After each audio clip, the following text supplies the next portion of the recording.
Shalom, selamat sore ibu-ibu PKP yang saya cintai.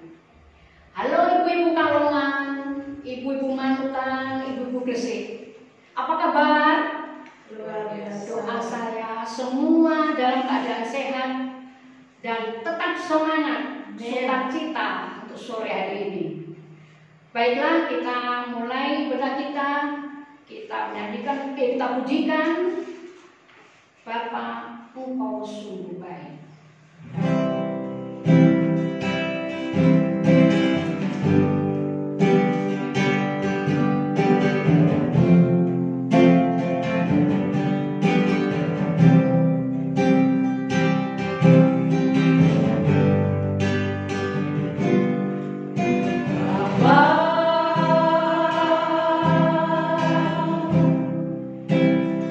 Engkau sungguh baik.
Tuhan disembah. Hanya di dalam nama-Mu Tuhan Yesus Kristus kami mengucap syukur dan terima kasih Bapa, karena Engkau sungguh baik, pemeliharaanmu yang luar biasa Tuhan, sehingga kami boleh ada sampai saat ini karena Engkau Tuhan. Terima kasih Tuhan Yesus atas waktu dan kesempatan yang Engkau siapkan pada sore hari ini. Kami ibu-ibu boleh menyisihkan waktu, dan kiranya pada sore hari ini Tuhan kami mohon pimpinan, mohon kepada-Mu Bapa, biarlah ibu ini dengan hati yang rindu akan Engkau untuk mendengarkan firman-Mu. Atas pemeliharaan kesehatan Tuhan pada sore hari ini, biarlah beda pada sore hari ini bisa Engkau berkati dalam awal, pertengahan, hingga akhir nanti Tuhan. Hanya kami alaskan di dalam nama Tuhan Yesus Kristus, Juru Selamat. Haleluya. Amin. Marilah ibu kita lanjutkan, kita akan memuji bersama Yesus, lakukan pertanda.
Kita lanjutkan, kita akan memuji lagi. Segala puji syukur.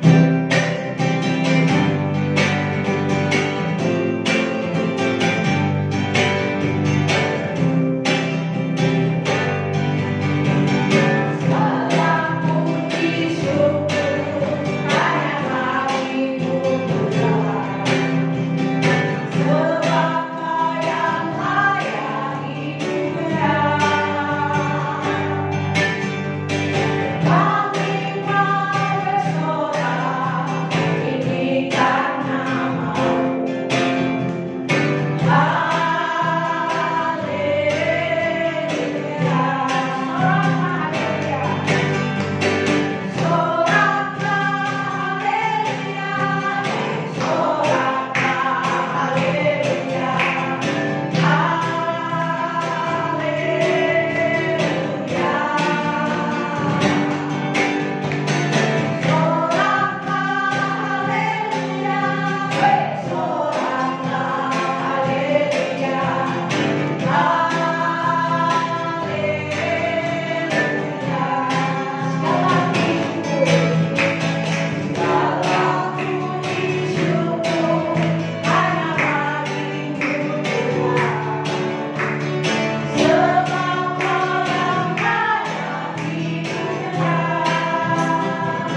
menyembah Tuhan, kita pujikan selidiki Tuhan dari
hadapan-Mu tidak ada yang tersembunyi, dan kami datang di hadapan Tuhan saat ini Tuhan. Biarlah firman Tuhan yang kami baca, kami dengar pada sore hari ini menolong kami, supaya kami juga jujur di hadapan Tuhan tentang hidup kami Tuhan. Terima kasih Tuhan Yesus. Tuhan Yesus tolong kami baik hamba menyampaikan firman Tuhan. Kan semua ibu-ibu kami rindu bahwa setiap firman Tuhan yang kami dengar, kami terus boleh bertumbuh di dalam kebenaran Kristus. Terima kasih Tuhan. Doa kami waktu pemberitaan firman Tuhan ini kami serahkan ke dalam tangan Tuhan. Biarlah Engkau Allah yang berdaulat di atasnya. Dalam nama Tuhan Yesus kami berdoa. Haleluya. Amin. Shalom. Ibu-ibu yang diberkati Tuhan, pada sore hari ini kita akan membaca firman Tuhan dari Kisah Para Rasul pasalnya yang ke-9. Kisah Para Rasul pasalnya yang ke-9, ayatnya yang ke-36 sampai ayatnya yang ke-43. Kisah Para Rasul pasalnya yang ke-9, ayat 36 sampai 43. Saya akan baca ayat 36, ibu-ibu ayat 37 dan seterusnya sampai ayat 43. Demikian firman Tuhan. Di Yope ada seorang murid perempuan bernama Tabita, dalam bahasa Yunani Dorcas. Perempuan itu banyak sekali berbuat baik dan memberi sedekah. Tetapi pada waktu itu ia sakit lalu meninggal, dan setelah dimandikan mayatnya dibaringkan di ruang atas. Lida dekat dengan Yope. Ketika murid-murid mendengar bahwa Petrus ada di Lida, mereka menyuruh 2 orang kepadanya dengan permintaan, "Segeralah datang ke tempat kami." Maka memasuklah Petrus dan berangkat bersama-sama dengan mereka. Setelah sampai di sana, ia dibawa ke ruang atas, dan semua janda datang berdiri di dekatnya, dan sambil menangis mereka menunjukkan kepadanya semua baju dan pakaian yang dibuat Dorcas pada waktu ia masih hidup. Tetapi Petrus menyuruh mereka semua keluar, lalu ia berlutut dan berdoa. Kemudian ia berpaling ke mayat itu dan berkata, "Tabita, bangkitlah." Lalu Tabita membuka matanya, dan ketika melihat Petrus, ia bangun lalu duduk. Petrus memegangkan tangannya dan membantu dia berdiri. Kemudian dia memanggil orang-orang kudus beserta janda-janda, lalu menunjukkan kepada mereka bahwa perempuan itu hidup. Peristiwa itu tersiar di seluruh Yope, dan banyak orang menjadi percaya kepada Tuhan. Kemudian daripada itu Petrus tinggal beberapa hari di Yope, di rumah seorang yang bernama Simon, seorang penyamak kulit. Ya, demikianlah firman Tuhan yang kita baca pada sore hari ini. Ibu-ibu yang diberkati Tuhan, kita tidak asing lagi dengan mendengar cerita tentang talenta. Ada seorang tuan yang memberikan talenta kepada hamba-hambanya. Ada yang memberikan 2 talenta, ada yang 5, 2 dan 1. Ketika talenta itu diberikan, orang yang menerima 5 dan yang 2 talenta itu, mereka memperlambahkannya dan menghasilkan 2 kali lipat. Sedangkan orang yang 1 talenta, ia menguburkannya dan tidak berbuat apa-apa dengan talentanya. Ketika tuannya pulang dari perjalanan, maka orang yang memperlambahkan talentanya, itu talenta 5 dan 2 itu, ketika dilaporkan, tuannya sangat senang, dan mereka ditambah talenta lagi, talenta yang baru lagi. Sedangkan orang yang hamba yang 1 talenta itu, dia diusir dan semua talenta diambil daripadanya. Ibu-ibu yang diberkati Tuhan, berbicara tentang talenta, dari teks yang kita baca tentang Dorcas. Dorcas itu bukan seorang yang hebat seperti Deborah dalam kepemimpinannya. Dia juga tidak seperti seorang negarawan seperti Esther. Tetapi Dorcas hanya memiliki 1 talenta, yaitu menjahit. Dia hanya memiliki 1 talenta. Dia juga diperkirakan itu tidak menikah dan tidak memiliki anak. Biasanya orang Yahudi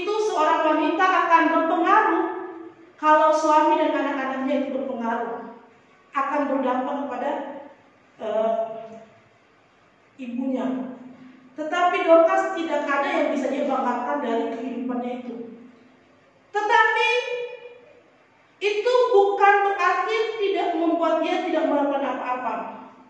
Talenta dia seorang penjahit, hanya bisa menjahit. Dan bagi kebanyakan orang itu sesuatu yang biasa saja, karena toh banyak orang juga bisa menjahit. Tetapi ada yang spesial dari Dorcas, dan Dorcas melebihi perempuan-perempuan pada zamannya. Apa yang spesial dari Dorcas ini? Yang spesial dari Dorcas yang pertama kita lihat dalam ayat 36 bagian A. Di sana dikatakan di Yope ada seorang murid perempuan bernama Tabita, dalam bahasa Yunani Dorcas. Ibu-ibu yang spesial dari seorang Dorcas adalah namanya dicatat sebagai seorang murid perempuan. Namanya dicatat sebagai seorang murid perempuan. Istilah murid biasanya, gelar seorang murid itu biasanya diberikan kepada orang yang mengikuti orang lain atau menerima ajaran orang lain. Misalkan murid Yohanes Pembaptis, murid orang-orang Farisi, ajaran Farisi, juga ajaran Musa. Jadi semua orang yang mengikuti ajaran sebuah ajaran disebut murid. Pemakaian kata murid yang paling sering kita dengar yaitu dalam kitab Injil. Di sana dikatakan tentang secara umum orang-orang yang mengikuti Yesus disebut murid-murid Yesus, tetapi secara khusus ditujukan kepada para murid Yesus, yaitu 12 murid yang dipanggil Tuhan untuk dipanggil Tuhan Yesus untuk mengikutinya. Mereka belajar secara langsung dari Tuhan Yesus dan mereka disebut sebagai seorang murid Yesus. Dorcas tidak dijelaskan kapan dia awal pertobatannya itu dimulai. Tidak dijelaskan secara mendetail. Tetapi kalau kita melihat dari bagian firman Tuhan ini, kita bisa percaya dan kita yakin dan percaya akan kebenaran firman Tuhan. Maka kita juga meyakini bahwa Dorcas adalah seorang murid Kristus. Seorang murid artinya bahwa dia melakukan dan mengikuti semua yang dilakukan oleh gurunya. Yang menjadi teladan gurunya, itulah yang dilakukan oleh murid. Ketika Dorcas menerima Tuhan secara pribadi, membuka hatinya menerima Yesus, imannya itu tidak hanya sampai kepada batas dia percaya dan terima Tuhan saja, tetapi lebih dari itu. Bukan hanya dia bersekutu dengan Allah, tetapi dia melakukan apa yang bisa dia lakukan dan itu bermanfaat bagi orang lain. Seperti Tuhan Yesus ketika dia melihat orang-orang yang sakit, orang-orang yang menderita, timbullah belas kasihan Tuhan kepada mereka dan Tuhan menolong mereka. Seperti itu juga yang dilakukan oleh Dorcas. Dia memikirkan dengan kreatif apa yang bisa dia lakukan supaya kehidupannya itu bermanfaat.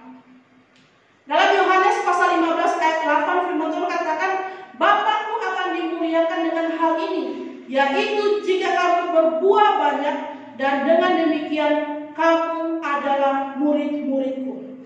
Menjadi seorang murid yang sejati artinya hatinya tergerak untuk memperhatikan orang lain, dan orang lain diberkati dengan apa yang kita lakukan, dan mereka memuliakan Allah.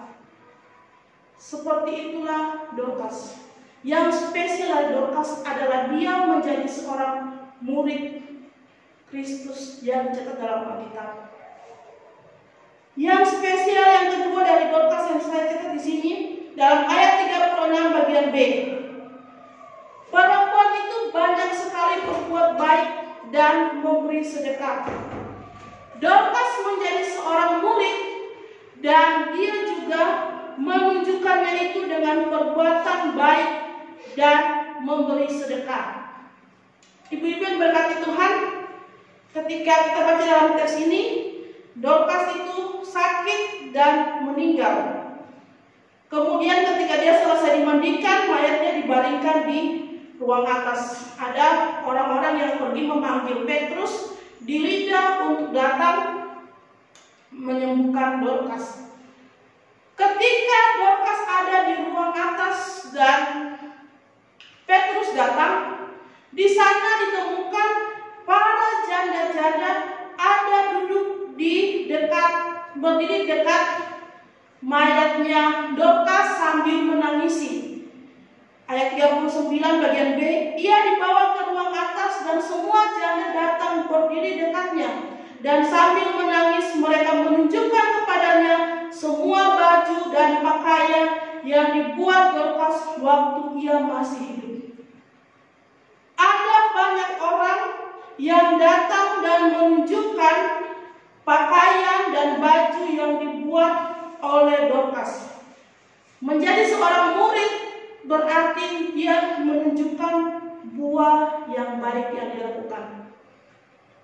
Ketika ada seseorang meninggal, kita sering mendengar orang itu pasti berbicara tentang kebaikannya, kebaikan orang yang meninggal itu. Tetapi itu biasa, maksudnya itu biasa, hal yang biasa ketika seseorang meninggal dan orang lain membicarakan, oh orang ini dia baik ya, oh dia baik ya, dibaik ya. Tetapi Dorcas bukan hanya sampai sebatas orang berbicara tentang kebaikan itu, tapi benar-benar dia melakukan sesuatu yang baik pada waktu masa hidupnya. Banyak sekali berbuat baik dan memberi sedekah. Dorcas berbuat baik kepada siapa? Kepada janda-janda yang ada di Yope. Kenapa harus kepada janda-janda yang di Yope? Di Yope itu adalah kota pelabuhan di pantai Laut Tengah. Jadi di situ biasanya cuaca tuh kadang buruk dan menyebabkan sehingga kapal-kapal itu kadang karam dan tenggelam. Sehingga banyak suami-suami mereka itu meninggal karena tenggelam di laut. Para janda ini bukan hanya kehilangan suami, tetapi kehilangan nafkah hidup mereka. Dan Dorcas ada di situ untuk menolong mereka hidup. Jadi, ibu-ibu yang diberkati Tuhan, memperhatikan janda itu merupakan suatu perintah Tuhan ya. Dalam kitab Perjanjian Lama, kalau kita baca dalam Keluaran pasal 22 juga Ulangan, di sana dikatakan bahwa harus memelihara hidup para janda. Dan menjadi seorang murid berarti dia melakukan apa yang diperintahkan Tuhan. Dan Dorcas melakukannya. Dia memelihara hidup para janda. Perbuatan Dorcas dalam berbuat baik dengan menjahit pakaian bagi janda-janda itu dilakukan bukan karena dia sedang mencari kesibukan atau mengisi waktu luang, tidak. Tetapi dia lakukan itu sebagai suatu memiliki tujuan yang jelas, suatu kerinduan hatinya yang dilakukan dengan sungguh-sungguh, dan dia berikan lakukan itu bukan untuk mengisi waktu, tetapi dia benar-benar melakukan itu untuk tujuan menyenangkan hati Tuhan. Dan oleh sebab itu, kalau kita melihat ketika Dorcas meninggal, banyak orang menangisinya, banyak janda-janda yang merasakan perbuatannya itu menangisinya. Tetapi lebih dari perbuatan baik yang Dorcas lakukan, ketika Dorcas meninggal dan dia dibangkitkan oleh Petrus, maka terjadilah peristiwa, ayatnya yang ke-42, peristiwa itu tersiar ke seluruh Yope dan banyak orang menjadi percaya kepada Tuhan. Kemudian daripada itu Petrus tinggal beberapa hari di Yope, di rumah seorang yang bernama Simon, seorang penyamar kulit. Jadi lebih dari perbuatan baik seorang Dorcas itu adalah bahwa Tuhan menunjukkan kuasa luar biasa, sehingga orang-orang bukan saja mengagumi Yope, tetapi mereka mengagumi Dorcas, tetapi mereka menjadi percaya kepada Tuhan Yesus. Karena perbuatan yang Dorcas lakukan itu memuliakan Tuhan, dan Tuhan juga dan orang-orang percaya kepada Tuhan. Kenapa Petrus tinggal lebih lama di Yope? Karena banyak orang yang bertanya tentang Yesus.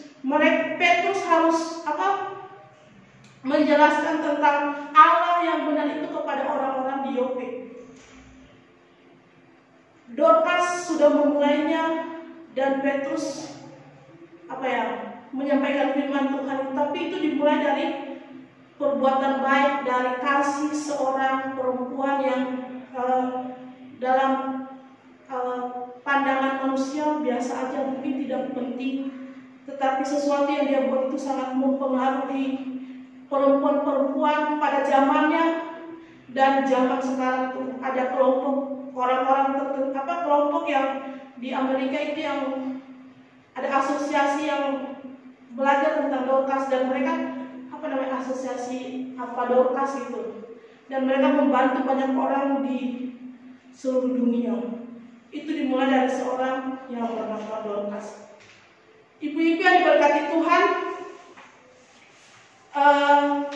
dari bagian firman Tuhan ini kita belajar tentang bagaimana apa yang ada pada kita itu kita lakukan untuk Tuhan, menunjukkan kasih kita sebagai seorang yang percaya kepada Tuhan dengan perbuatan yang nyata.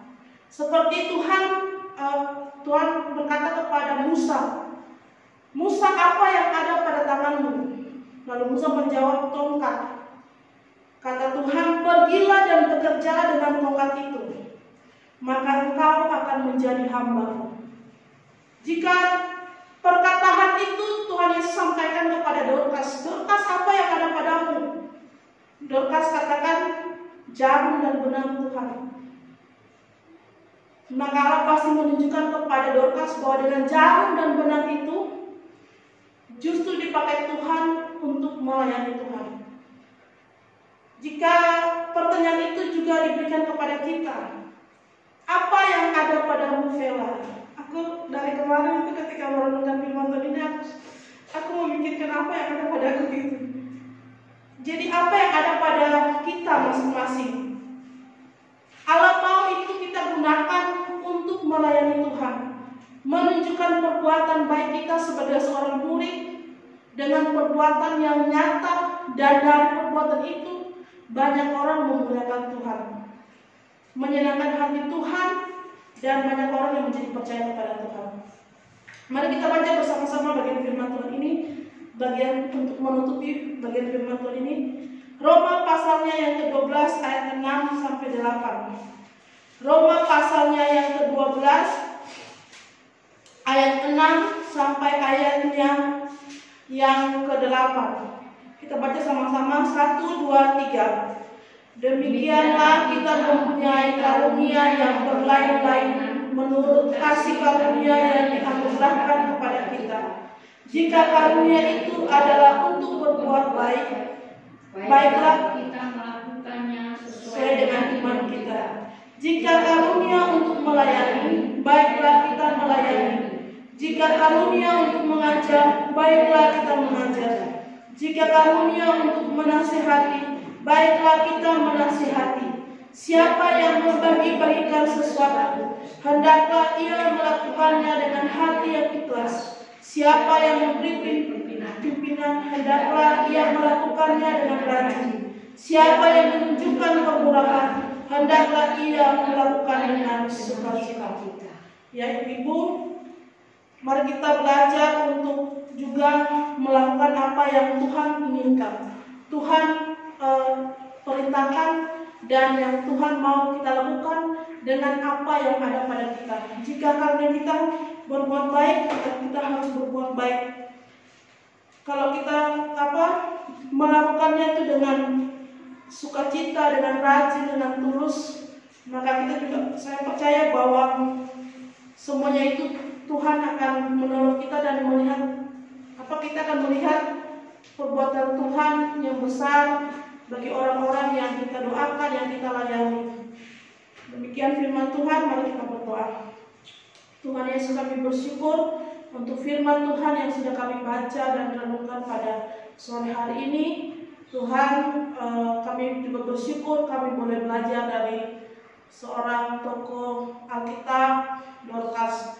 Terima kasih untuk hati yang Tuhan berikan kepada Dorcas, dan kami rindu juga Tuhan menaruh belas kasihan itu di hati kami masing-masing sebagai ibu-ibu PKP GMI Antioquia Surabaya, sehingga biarlah melalui belas kasihan yang Tuhan taruh di hati kami semua, kami dapat melakukan sesuatu yang bermanfaat bagi orang lain melalui hidup kami, sehingga hidup kami boleh bermanfaat bagi banyak orang. Tuhan, tolong kami semua, kalaupun kami masih memikirkan apa yang ada pada kami, berdoa supaya Tuhan Yesus juga yang menyingkapkan, mungkin dengan masak, dengan apapun itu yang kami bisa buat dengan waktu yang terbatas dan sebagainya. Tapi kami rindu bahwa semuanya itu kami lakukan dengan hati yang tulus, ikhlas di hadapan Tuhan, dengan penuh sukacita, sehingga melalui semua perbuatan kami, Tuhan, ada banyak orang yang boleh percaya kepada Tuhan Yesus.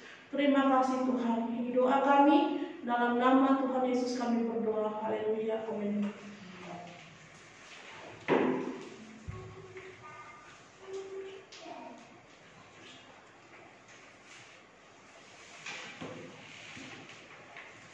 Ibu-ibu, tiba saatnya kita akan memberikan persembahan.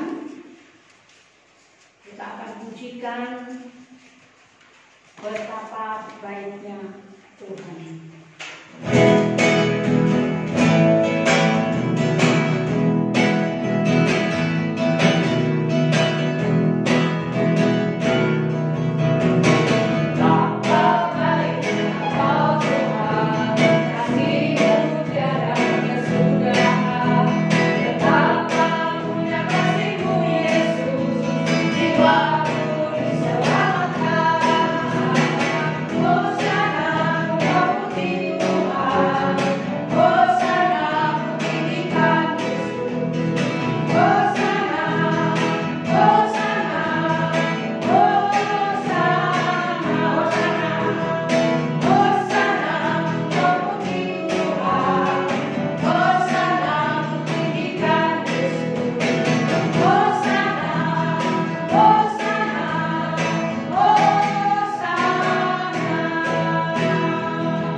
Ibu-ibu, kita akan akhiri ibadah kita pada sore hari ini.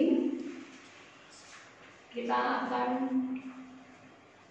pujikan dengan peganglah tangan Roh Kudus, sehingga kita akan terima berkat.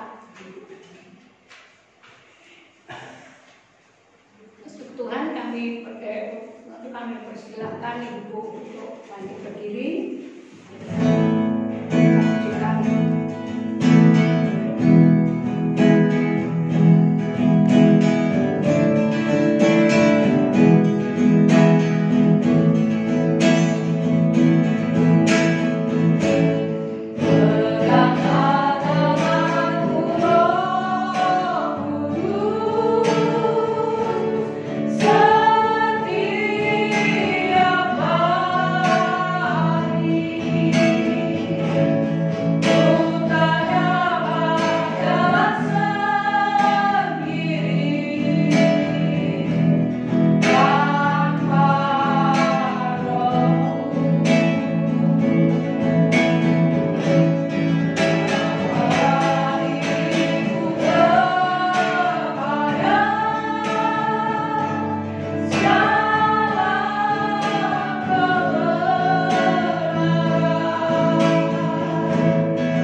syukur untuk ibadah kami pada sore hari ini.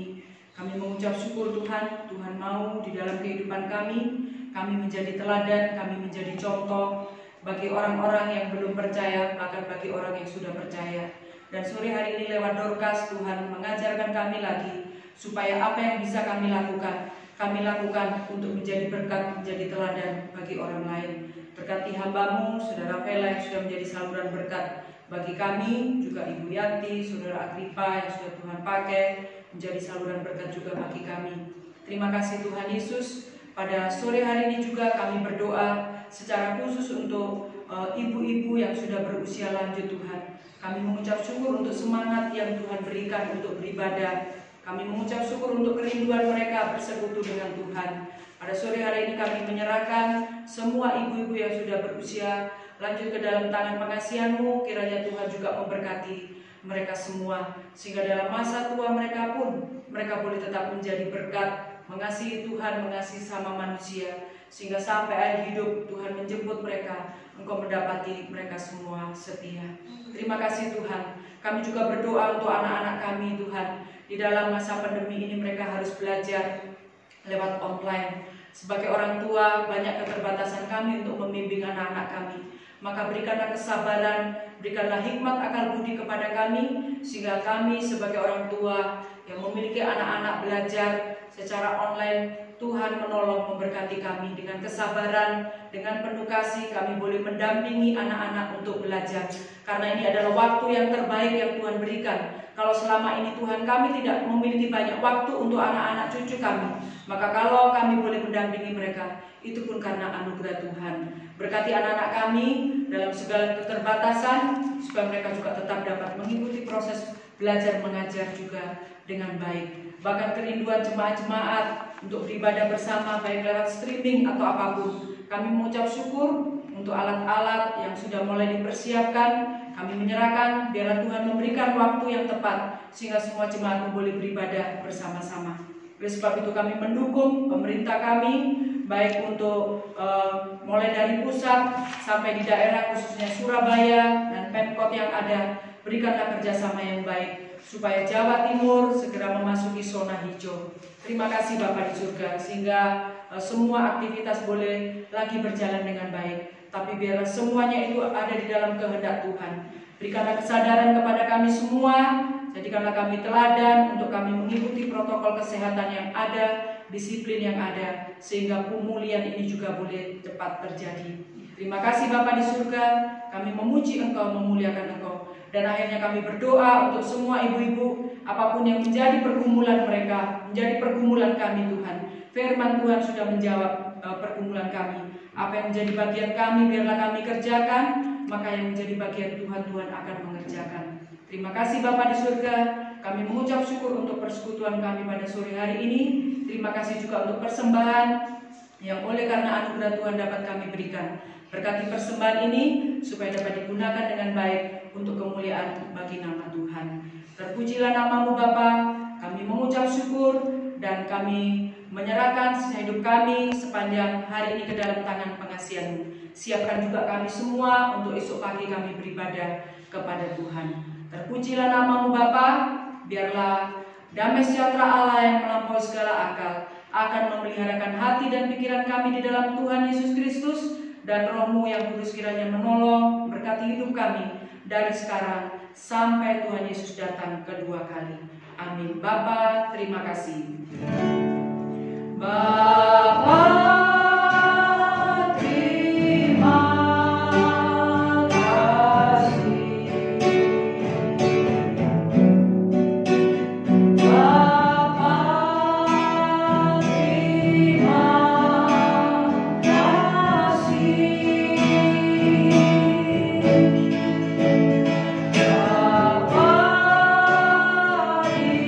Dalam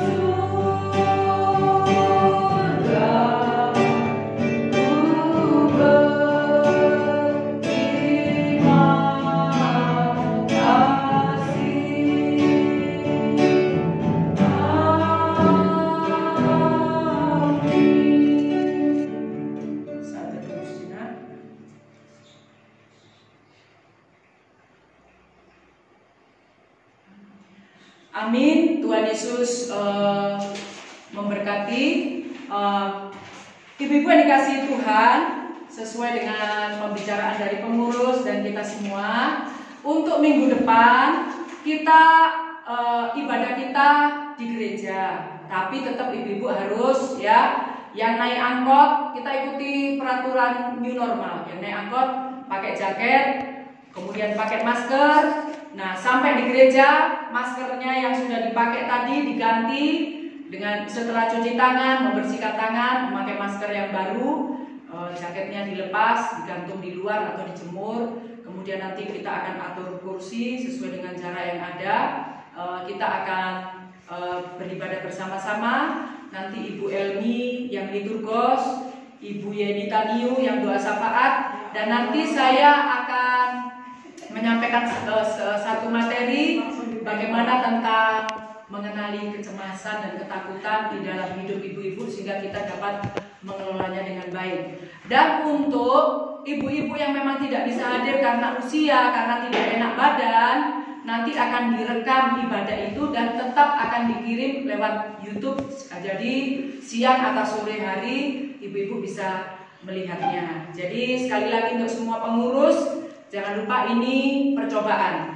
Hari Sabtu jam 11, diusahakan jam 12:30 sudah selesai. Jadi ibu-ibu masak dulu ya, jangan kita pergi nggak masak ya. Itu pengumuman dari pengurus mewakili Bu Yuri.